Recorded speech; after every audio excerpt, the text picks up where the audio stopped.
Hizi ni baadhi tu ya dalili ambazo unaweza zikakustaajabisha, lakini ndio ukweli ulivyo, kwamba hizi zinaashiria kwamba ini lako tayari linakuwa linaomba msaada.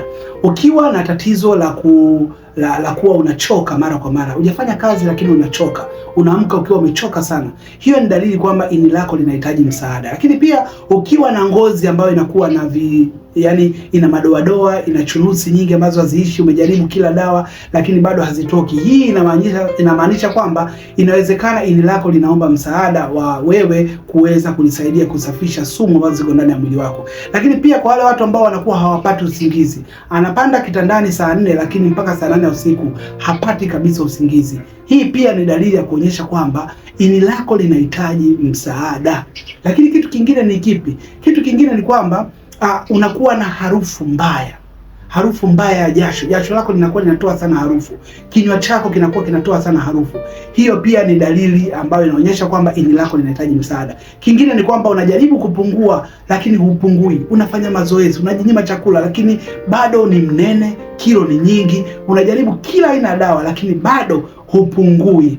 Lakini kitu kingine ni kwamba ukitumia dawa inakuwa kama ifanyi kazi. Una malaria lakini leo hii unakunywa mseto, unamaliza ukipima malaria iko pale pale. Hizo ni dalili ambazo zinaonyesha ini lako linahitaji msaada. Sasa kwa watu wengi ambao mimi nimekutana nao, wakiwa wananiambia tu mimi tumbo linajaa gesi, mimi nakuwa nasikia kichefuchefu, najua kabisa kwamba huyu mtu ini lake linahitaji msaada.